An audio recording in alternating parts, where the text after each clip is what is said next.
Bleacher Report had a couple of nuggets today about a couple of guys. Okay. And the Sacramento Kings were mentioned in these articles. It doesn't mean they're in talks with them. They're just being mentioned. Throw it at me. Pincus from Bleacher Report talking about Kuzma's future. Kyle Kuzma, who the Kings almost traded for. Kuzma thought he was coming to Sacramento. I mean, he literally thought he was coming to Sacramento on that Buddy Hield trade, talking to Fox about being here, all of that. Anyway, he's in Washington now, having a pretty good season. They write, Kuzma is a flight risk and precisely the kind of player many rebuilding teams would covet in free agency. He could be a top 5 free agent this offseason, at worst top 10. Quote, he wants out, an NBA source said. He's looking for over $20 million a season in a big market or with a contender, end quote. Kuzma is believed to still be on the Kings' radar after they missed out on him in 2021 when the Lakers traded him to Washington instead of Sacramento. The article notes that the Kings can't trade a first-round pick until 2028 due to protections on the Kevin Huerter deal, but they could build around Harrison Barnes with a distant pick and or a prospect like Davion Mitchell. Wow. Very Now, that last line is a suggestion by, he's taking some liberties here. Obviously. The big thing is he is hearing that the Kings still have interest in Kyle Kuzma, which isn't exactly surprising. A guy who's got size, athletic, and can score. Yeah. Obviously, I think when all of that was going down, there's so many people being like, oh, Kyle Kuzma is lightweight this, or he's, I like him. No, but that's my point is I do too. It's not about him being that piece that changes everything, but he could be a solid piece to plug in with this type of style of play, these type of guys, younger. But the buy-in has to be in there too for him, 20s. because sometimes with Kuzma, I think he looks in the mirror and sees rock star. Like I'm an icon. Mick Jagger. Like, I'm being held back. I'm a star. I think he's a good player. I agree. I think he is a good player. Now, I think the other thing with all these trade rumors, I'm going to get to the next part too. Okay.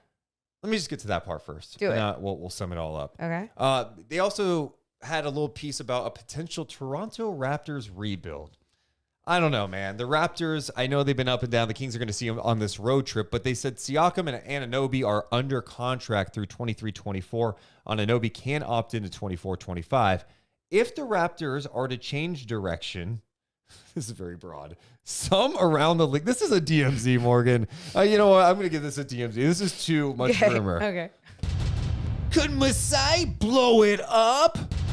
The Raptors have short arms. What are they going to do? Wait, why? That's funny, but why? I don't know. Okay.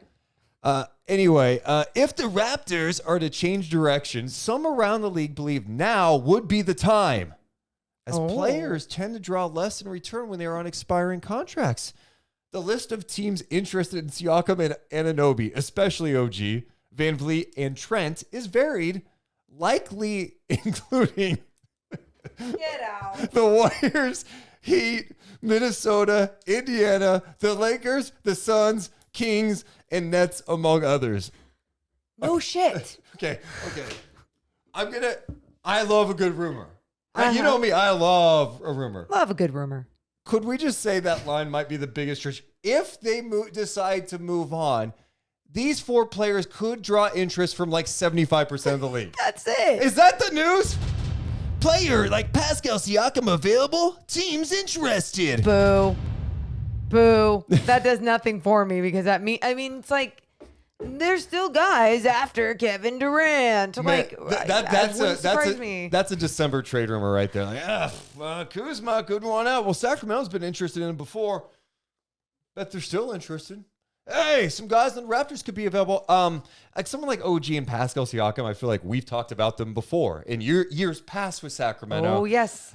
Especially when Rico Hines was here. The thing with Masai Ujiri is he makes great moves most of the time, and he scares the hell out of me. I would be so scared to deal with Masai Ujiri.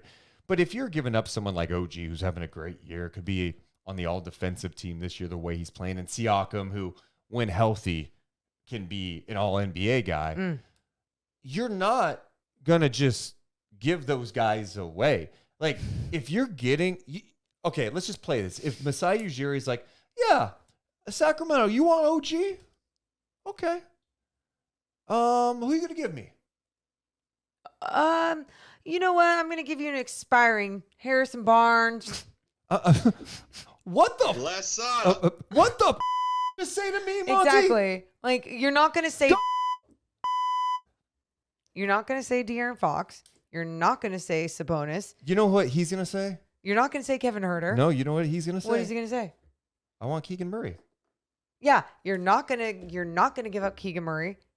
Like, and the only reason why I even throw Harrison Barnes in there is because of his expiring contract, and the poor guy has been in the talks no matter what is going on in Sacramento. You know, and I think it's so early to start talking about trade stuff in general, right? The Kings are 25 games in, they're 14-11. I'm all about making sure that you're aggressive and understanding like what this team needs. And I think we're all kind of aware what this team lacks, you know?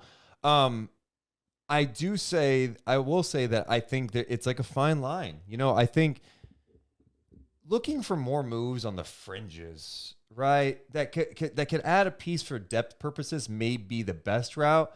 I don't know what the big move would be.